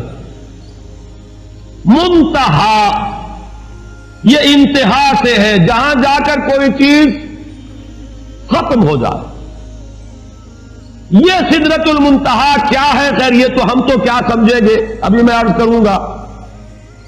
قرآن مجید میں یہاں ایسا انداز اختیار کیا ہے کہ ہر شخص یہ جان لے کہ یہ میرے فہم سے بالا تر ہے. ذکر ہو رہا ہے، واقعہ ہے، بیان کرنا ضروری ہے، لیکن تم اس کی حقیقت کو سمجھ نہیں سکتے. منتہا یہ کس اعتبار سے ہے؟ یہاں سے آگے مخلوق کا ذکر گزر نہیں ہے. یہ انتہا ہے، یہاں سے آگے جبرائیل بھی نہیں جا سکتے. اور یہاں نوٹ کیجئے اس سے آگے جانے کا کہیں محمد رسول اللہ کا بھی ذکر نہیں. یہ ہماری شاعری میں ہے کہ اس سے بھی آگے حضور گزر گئے. قرآن مجید میں، حدیث میں کہیں ذکر نہیں. حضور بھی یہیں تک گئے. البتہ ذہن میں رکھیے اس کے بارے میں یہ وضاحت آتی ہے وحی الہی بھی یہاں نازل ہوتی ہے اور یہاں سے فرشتے لیتے ہیں. جو چیز اترتی ہے وہ بھی اولاً یہاں بلا واسطہ، آگے کوئی واسطہ نہیں. یہ وہ حریم کبریا ہے، اس حرم میں داخلہ نہیں. یہاں وہی بھی آئے گی تو یہاں، اور یہاں سے لے لیں گے ملائکہ اور نیچے لے کر جائیں گے. اور جو کچھ عالم خلق کی کوئی شے آئے گی وہ بھی یہیں تک، اس سے آگے نہیں۔ لہذا یہاں نوٹ کیجئے، قرآن نے بھی وہاں ذکر کیا تو سدرۃ المنتہا کے پار کا نہیں، وَلَقَدْ رَآهُ نَزْلَةً أُخْرَىٰ عِندَ سِدْرَةِ الْمُنتَهَىٰ عِندَهَا جَنَّةُ الْمَأْوَىٰ إِذْ يَغْشَى السِّدْرَةَ مَا يَغْشَىٰ۔ یہ ہے وہ بات جس کی طرف میں اشارہ کر رہا تھا، جبکہ اس بیری کے درخت کو ڈھانپے ہوئے تھا، جو ڈھانپے ہوئے تھا وہ نہ زبان ادا کر سکتی ہے، نہ انسانی زبان میں وہ الفاظ اور حروف ہے کہ جو اس کی تعبیر کر سکے، نہ اس کا کوئی تصور انسان کے لیے ممکن ہے۔ جنت کی نعمتوں کے بارے میں جیسے ایک حدیث میں آتا ہے، ما لا عین رات ولا اذن سمعت وما خطر علی قلب بشر، وہ نعمتیں جو نہ کسی آنکھ نے دیکھی، نہ کسی کان نے سنی، نہ کسی انسان کے دل پر ان کا کوئی خیال تک بھی کبھی آیا۔ اب اسے بیان کریں تو کن الفاظ میں، کمیونیکیٹ کیسے ہو؟ کمیونیکیشن تو ہوتی ہے کسی ایسے چیز کے حوالے سے جس کا آپ کو تجربہ ہو، آپ کی دید یا شنید میں آئی ہو، آپ کے ذہن میں اس کا کوئی تصور ہو، اس کے حوالے سے ہو سکتی ہے بات۔ لہذا یہاں دیکھیے انداز کیا ہے، اذ یغشی السدرۃ ما یغشی، تجلیات ربانی کس نوعیت کی، کس کیفیت کی حامل تھی؟ وہ نزول جو ہے تجلیات کا براہ راست جو ہو رہا تھا، وہ ہے اس کا نزول محبت تجلیات ربانیہ۔ ان کو نبی اکرم صلی اللہ علیہ وسلم نے مشاہدہ فرمایا۔ ہمارے ہاں جو شاعری ہوتی ہے اس میں مبالغے ہیں، اور ظاہر بات ہے کہ علامہ اقبال بھی بہرحال جو بھی کچھ تھے شاعر بھی تھے، مبالغے کے بغیر شاعری نہیں ہے۔ موسیٰ ز ہوش رفت بے یک جلوہ صفات، تو عین ذات میں نگری و تبسمی۔ موسیٰ تو جلوہ صفات ہی کی وجہ سے بے ہوش ہو گئے، خر موسیٰ صاعقہ، اور تو عین ذات کا مشاہدہ کر رہا ہے صلی اللہ علیہ وسلم، اور تبسم میں ہے، لیکن یہ مبالغہ ہے۔ عین ذات کے مشاہدے کا ذکر کہیں نہیں ہے، نہ قرآن میں ہے نہ حدیث میں۔ اگرچہ اختلاف ہے، اختلاف صحابہ سے چلا آ رہا ہے، سلف میں ہے، خلف میں ہے، کوئی رائے رکھنا چاہے تو رکھے۔ میں نے اسی لیے شروع میں کہا تھا اس واقعے کا انکار کفر ہوگا، تفصیلات میں توجیہ و تعویل کا اختلاف کفر نہیں ہے۔ ایک رائے یہ بھی ہے کہ شب معراج میں حضور نے اللہ کو دیکھا، براہ راست اللہ کا مشاہدہ ہوا ہے، لیکن ایک رائے زیادہ قوی یہ بھی ہے کہ نہیں، حضرت عائشہ سے جب ذکر کیا گیا انہوں نے فرمایا نور انا یرا، اللہ تو ایک نور ہے، اسے دیکھا کیسے جا سکتا ہے؟ آپ نور کے ذریعے سے کسی اور شے کو دیکھتے ہیں، نور اس کو کہاں دیکھا جائے؟ قرآن مجید میں بھی یہاں نوٹ کیجئے، اذ یغشی السدرۃ ما یغشی ما زاغ البصر وما طغی۔ ابھی اس کے بارے میں بعد میں عرض کروں گا۔ لقد رأى من آیات ربہ الکبریٰ، کیا دیکھا محمد نے؟ آیات ربہ الکبریٰ، کبریٰ جو ہے اس میں تفضیل ہے، عظیم ترین آیات ربانیہ کا مشاہدہ ہوا ہے محمد رسول اللہ، رب کا نہیں، آیات ربانیہ۔ نوٹ کیجئے زمینی سفر میں بھی کیا لفظ آیا تھا، کیوں لے گئے ہم مسجد اقصی، الذی بارکنا حولہ لنریہ من آیاتنا، ہم اس لیے لے گئے تھے کہ اپنی آیات کا مشاہدہ کرائیں۔ وہاں کبریٰ نہیں آیا، وہ آیات تھی جن کا مشاہدہ ہوا۔ یہ زمینی آیات ہے، وہ بھی آیات الہیہ ہے، لیکن جو عظیم ترین آیات الہیہ ہیں وہ ہے جو ڈھانپے ہوئے ہیں سدرۃ المنتہا کو، اور وہ ہے جس کا مشاہدہ کیا محمد الرسول اللہ صلی اللہ علیہ وسلم۔ لقد رأى من آیات ربہ الکبریٰ، یہ تقابل اگر کیا جائے تو غلط نہیں ہوگا۔ اگر اس اعتبار سے فضیلت محمدی ثابت کی جائے تو درست ہوگی کہ ذات باری تعالی کی ایک تجلی جو کوہ طور پر پڑی حضرت موسیٰ، اس کا بھی تحمل نہیں کر سکے،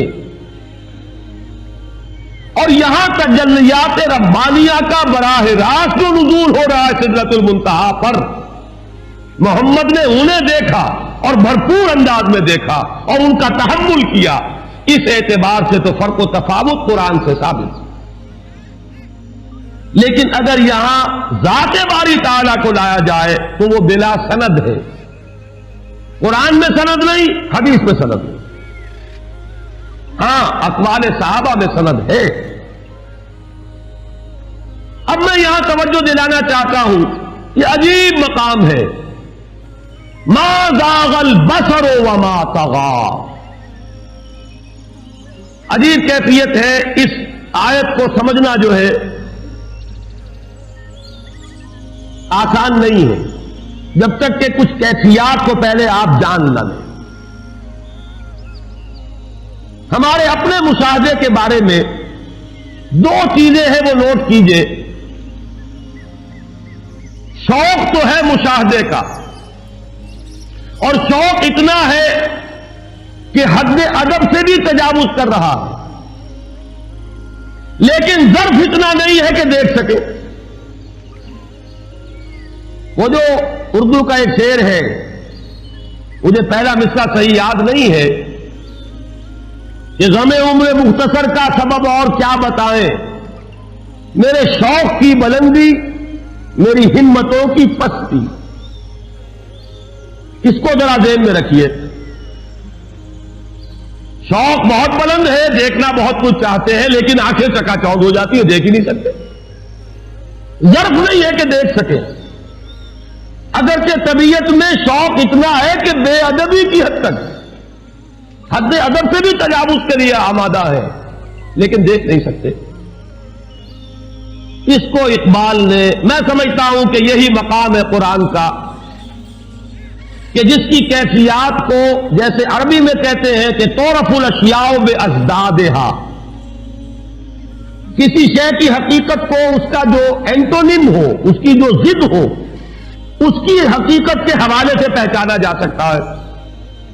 رات کی حقیقت دن کے تقابل سے سمجھ میں آتی ہے، اور دن کی حقیقت رات کے تقابل میں سمجھ میں آتی ہے۔ اب دیکھیں اقبال کا وہ شعر جو اس نظم میں ہے، جو میرے نزدیک ان کے اردو کلام کا کلائمیکس ہے، ذوق و شوق، اور اس کے بھی آخری حصے کا شعر ہے یہ،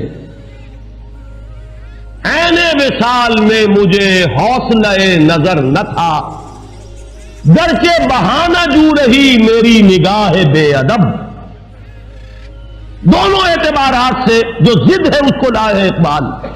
میری نگاہ میں بے ادبی تھی، میری نگاہ چوری چوری بھی کچھ دیکھ لینا چاہتی تھی، جس کا دیکھنا ادب کے خلاف ہے، لیکن حوصلہ نظر نہیں، دیکھ نہیں سکتے۔ عین وصال میں مجھے حوصلہ نظر نہ تھا، گرچہ بہانہ جو رہی میری نگاہ بے ادب۔ اس کو ذہن میں رکھیے، اور اب یہاں دیکھیے، ما زاغ البصر وما طغى، وہ مشاہدہ جو محمد کر رہے ہیں صلی اللہ علیہ وسلم، وہ بحث میں کر چکا، مشاہدہ کس چیز کا ہے، ذات باری تعالیٰ کا یا اللہ کی تجلیات خصوصیہ کا، آیات رب الکبریٰ کا۔ لیکن مشاہدے کی شان کیا ہے؟ نگاہ جمی رہی، یہ ہے ظرف محمد کا صلی اللہ علیہ وسلم، نگاہیں چکا چوند نہیں ہوئی، نہایت تیز روشنی ہو، نگاہ اس کا تحمل نہ کر سکے، آپ نگاہ ہٹائیں گے۔ ما زاغ البصر، نگاہ ٹیڑھی نہیں ہوئی، کج نہیں ہوئی، جو کچھ دیکھا ہے نگاہ کو ٹکا کر دیکھا ہے، مشاہدہ کیا ہے، بھرپور کیا ہے۔ پورے ظرف کامل کے ساتھ کیا ہے، پورے تحمل کے ساتھ کیا ہے، لیکن وما طغا، حد سے تجاوز نہیں کیا، بے ادبی کا کوئی امکان نہیں ہے۔ طغا طغیانی، حد سے نکلنا، دریا کو اپنی موت کی طغیانیوں سے کام، کشتی کسی کی پار ہو یا درمیان رہے، یہ طغا ہے، حد سے تجاوز۔ نہ یہاں حد سے تجاوز تھا، وہ مقام ادب بھی ہے۔ العبد عبد وان ترقى والرب رب وان تنزل، بندہ بندہ ہی ہے، وہاں پہنچ کر بھی محمد مقام بندگی سے تجاوز نہیں کر رہے ہیں۔ فاوحى الى عبده ما اوحى، وہاں بھی حال یہ ہے کہ ما زاغ البصر وما طغى، نگاہ نہ کج ہوئی، نہ چندیائی، نہ ہٹی، اور نہ ہی اس نے حد سے تجاوز کیا۔ لقد رأى من آیات ربہ الکبریٰ، انہوں نے مشاہدہ کیا اپنے رب کی عظیم ترین آیات۔ اب ظاہر بات ہے کہ وہ نہ کہنے میں آنے والی باتیں ہیں، اللہ تو کہہ سکتا ہے لیکن ہماری زبان کے الفاظ تحمل نہیں کر سکتے۔ کلام الہی نازل تو ہوا ہے ہماری زبان کے الفاظ میں، یہ الفاظ اس کا تحمل نہیں کر سکتے، اس لیے اس کو مجمل رکھا۔ اذ یغشی السدرۃ ما یغشی ما زاغ البصر وما طغى لقد رأى من آیات ربہ الکبریٰ۔ اب یہاں میں آپ کو اس روایت کی طرف دوبارہ لے جا رہا ہوں۔ ثم رفعت الى سدرۃ المنتہی، پھر مجھے اٹھایا گیا سدرۃ المنتہی تک۔ فإذا ابنتها مثل قلال حجر وإذا ورقها مثل آذان الفیلۃ۔ حضور اب ہماری زبان میں کچھ بات سدرۃ المنتہی کی سمجھا رہے ہیں کہ اس کے بیر تو مٹکوں کے سائز کے تھے اور اس کے پتے ہاتھی کے کان جتنے بڑے تھے۔ قال ھذا سدرۃ المنتہی، جبرائیل نے کہا یہ ہے سدرۃ المنتہی۔ فإذا أربعة أنہار نہران باطنان و نہران ظاہران، میں نے وہاں 4 نہریں دیکھی، 2 نہریں تھی کہ جو ظاہر بہ رہی تھی اور 2 وہ تھی کہ جو چھپی ہوئی تھی، خفیہ تھی۔ قلت ما ھذان یا جبرائیل، میں نے پوچھا جبرائیل یہ کیا ہے؟ قال اما الباطنان فنہران فی الجنہ، یہ جو ڈھکی ہوئی نہریں جا رہی ہیں یہ تو جنت کی نہریں، ان میں ایک کوثر ہے اور دوسرا سلسبیل ہے۔ وَأَمَّا الظَّاهِرَانِ فَالنِّيلُ وَالْفُرَاتُ، اور یہ جو ظاہر ہے نہریں یہ وہ ہے جو دنیا میں جن کا تمہیں نظر آ رہا ہے پرتو مادی، اور وہ ہے دریائے نیل اور دریائے فرات۔ ثم رفع الى البیت المعمور، پھر اٹھائے گئے حضور بیت المعمور تک۔ ثم اعطیت باناء من خمر واناء من لبن واناء من عسل، پھر میرے سامنے یہ بیت معمور کیا ہے یہ بھی جان لیجئے۔ یہ در حقیقت اس سمائے سابعہ پر، 7ویں آسمان پر، خانہ کعبہ کا اصل جو ہے اللہ کا گھر، جس کا یہ ظل اور سایہ اس دنیا میں ہے، خانہ کعبہ، یہ ہے وہ بیت المعمور، جس کے بارے میں ایک اور روایت میں الفاظ یہ آئے ہیں، اس میں روزانہ 70,000 فرشتے داخل ہوتے ہیں، اور جو فرشتہ ایک مرتبہ داخل ہوا ہے آج تک اسے دوبارہ داخل ہونے کی نوبت نہیں آئی۔ اسی طریقے سے وہ فرشتے ہیں جو طواف کرتے ہیں خانہ کعبہ کا۔ پھر جان لیجئے یہ ہماری نگاہوں سے مخفی عالم غیب کی ایک دنیا ہے اپنی جگہ، چاہے ہمیں نظر نہ آئے۔ پھر میرے سامنے 3 برتن لائے گئے، ایک دودھ کا اور ایک شہد کا اور ایک شراب کا۔ فاخذت اللبن، میں نے دودھ والا پیالہ اٹھا لیا۔ قال ہی الفطرہ، حضرت جبرائیل نے توثیق کی کہ یہ ہے اصل میں آپ کا انتخاب درست ہے، یہ فطرت ہے، فطرت اللہ التی فطر الناس علیہا، یہی جو فطرت انسانی سے قریب ترین شے ہے اس کا آپ نے انتخاب کیا۔ اتت انت علیہا و امتک، اسی فطرت پر اے محمد آپ بھی ہے اور آپ کی امت بھی ہے۔ ثم فرضت علی صلوات الخمسین کل یوم، ایک اور روایت میں الفاظ آئے ہیں، اس میں اس کی وضاحت نہیں ہے کہ 3 چیزیں حضور کو یہاں عطا کی گئی۔ ایک تو 50 نمازیں جو فرض ہوئی، ایک دن رات میں 50 نمازیں، اور ایک سورہ بقرہ کی آخری 2 آیات جو تحفہ اللہ نے دیا محمد کو امت کے لیے صلی اللہ علیہ وسلم۔ آمن الرسول بما انزل الیہ من ربہ والمؤمنون کل آمن باللہ وملائکتہ وکتبہ ورسلہ، یہاں سے لے کر آخر تک فانصرنا علی القوم الکافرین تک، یہ 2 آیات یہ جنت کے خزانوں میں سے 2 خزانے ہیں جو شب معراج کو عطا ہوئے ہیں محمد رسول اللہ کو بطور تحفہ امت کے لیے۔ اور تیسری بات یہ کہ اے نبی آپ کی امت کے لیے یہ خصوصی بات ہے کہ آپ کی امتیوں کے گناہ کبیرہ بھی بغیر توبہ کے معاف ہو سکیں گے۔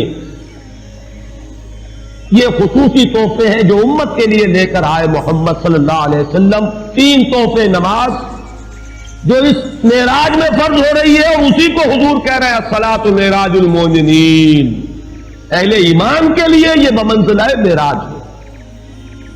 اس میں پھر روایت میں تفصیل آ رہی ہے، واپس جب آئے ہیں حضرت موسیٰ سے ملاقات ہوئی اور انہوں نے یہ فرمایا کہ یہ 50 نمازیں بہت ہیں، مجھے تجربہ ہے، تمہاری امت اس کا تحمل نہ کر سکے گی، واپس جاؤ درخواست کرو کم کرواؤ۔ حضور گئے، 10 نمازیں اس میں معاف ہوئی، 40 ہوئی، پھر یہی بات ہوئی، پھر بھیجا حضرت موسیٰ نے، پھر 30 ہوئی، پھر 20 ہوئی، چوتھی مرتبہ پھر وہ 10 اور پھر 5 رہ گئیں۔ اس پر بھی حضرت موسیٰ نے یہ کہا اب بھی جاؤ، یہ بھی بھاری ہے۔ حضور نے فرمایا مجھے شرم آتی ہے، میں اتنی مرتبہ جا چکا ہوں، مزید اب جانے سے حیا محسوس کر رہا ہوں۔ تو ندا آئی کہ یہ 5 ہی 50 کے برابر ہے، ہمارے ہاں قول بدلا نہیں جاتا۔ یہ 5 جو ہے در حقیقت یہ قائم مقام ہے ان 50 کے کہ جو اولاً ہم نے فرض کی تھی، یہ 50 ہی شمار ہوگی اگر ان کا انسان ان پر مداومت اختیار کر لے۔ میں آخری جملہ آپ کو اس کا سنا دیتا ہوں، فَأُمِرْتُ بِخَمْسِ صَلَوَاتٍ كُلَّ يَوْمٍ فَرَجَعْتُ إِلَى مُوسَىٰ فَقَالَ بِهَا بِمَا أُمِرْتُ بِخَمْسِ صَلَوَاتٍ كُلَّ يَوْمٍ قَالَ إِنَّ أُمَّتَكَ لَا تَسْتَطِيعُ 5 صَلَوَاتٍ كُلَّ يَوْمٍ وَإِنِّي قَدْ جَرَّبْتُ النَّاسَ قَبْلَكَ وَعَالَجْتُ بَنِي إِسْرَائِيلَ أَشَدَّ الْمُعَالَجَةِ، میں نے بنی اسرائیل کا حتی الامکان معالجہ کیا، ان کے حالات کو درست کرنے کی کوشش کی، لیکن مجھے تجربہ ہے یہ 5 بھی نہیں جھیلی جائیں گی۔ فَارْجِعْ إِلَىٰ رَبِّكَ فَاسْأَلْهُ التَّخْفِيفَ، مزید تخفیف چاہیے لِأُمَّتِكَ قَالَ سَأَلْتُ رَبِّي حَتَّىٰ اسْتَحْيَيْتُ وَلَٰكِنِّي أَرْضَىٰ وَأُسِلُّمُ قَالَ فَلَمَّا جَاوَزْتُ نَادَىٰ مُنَادٍ أَبْدَيْتُ فَرِيضَتِي وَخَفَّفْتُ عَنْ عِبَادِي متفق علیہ۔ مجھے ندا آئی کہ میں نے اپنے بندوں پر تخفیف کی، اس میں وہ ذکر نہیں ہے، دوسری روایت میں ہے کہ ساتھ ہی وضاحت ہو گئی کہ یہ 5 نمازیں بھی 50 کے برابر ہے، میری بات نہیں بدلی گئی ہے، وہ در حقیقت میں نے اسی 50 کا رتبہ جو ہے ان 5 کو عطا فرمایا۔ یہ روایت ہے جو متفق علیہ، روایات کثیر، جنت اور دوزخ کے جو مشاہدات کرائے گئے وہ بہت تفصیل سے دوسری روایات میں، لیکن کسی اور روایت کا استناد کے اعتبار سے، اسناد کے اعتبار سے وہ درجہ نہیں ہے جو اس روایت کا۔ باقی میں نے مسلم شریف کی روایات میں سے اور تفاصیل آپ کو سنائی ہے۔ یہ ہے واقعہ. پھر حضور واپس آئے ہیں, وہیں بیت المسجد اقصی میں آئے ہیں, پھر واپس تشریف لائے ہیں, اور اس کا میں بیان کر چکا ہوں دوسری روایات میں کہ وقت بالکل نہیں گزرا, کہیں روک دیا گیا ہے, پوری کائنات کو کہیں تھام دیا گیا. یہ بات تو وہ ہے جو آج سے پہلے بھی سمجھ میں آ سکتی تھی کہ شاید کسی ایک جگہ پر پوری کائنات کو روک دیا گیا, وقت بالکل نہیں گزرا کسی کے لیے. لیکن جیسا کہ میں نے عرض کیا, اس وقت تو یہ بھی سمجھ میں آتا ہے کہ سب کے لیے وقت گزر رہا ہو اور صرف محمد الرسول اللہ کے لیے نہ گزرے صلی اللہ علیہ وسلم. آج یہ بات بھی سمجھ میں آ سکتی ہے, لیکن یہ ہے کہ قرین قیاس وہی پہلی بات ہے کہ اس میں پورے اس وقت کے لیے وقت کی رفتار کو روک دیا گیا ہو. وہ مسئلہ یاد آ گیا کہ آگے بڑھو یا وقت کی رفتار روک دو. تو یہ وقت کی رفتار ہے جو محمد الرسول اللہ صلی اللہ علیہ وسلم کے لیے روک دی گئی. اس کے بعد جو ہنگامہ ہونا چاہیے تھا وہ ہوا. صبح جب حضور نے فرمایا کہ یہ میرے ساتھ واقعہ پیش آیا ہے, تو جو رد عمل ہونا چاہیے تھا وہ ہوا. یہاں تک بھی ہوا ہے کہ بہت سے مومنین صادقین متزلزل ہو گئے. مشرکین نے, کفار نے بغلیں بجائی کہ اب ہمیں موقع مل گیا. معلوم ہوتا ابھی تک تو شک ہی کی بات تھی کہ ان کو کچھ خلل دماغی کا عارضہ ہے, اب تو ثابت ہو گیا, کسی شک کو شبے کی گنجائش نہیں. چنانچہ اب آپ اس کا اندازہ کیجئے, یہ واقعہ مکے میں بیٹھ کر بیان کیا جا رہا ہے, امتحان لیے گئے ہیں. اچھا اگر گئے تھے تو بتاؤ مسجد اقصی کے ستون کتنے ہیں, وہاں کی کھڑکیاں کیسی ہیں.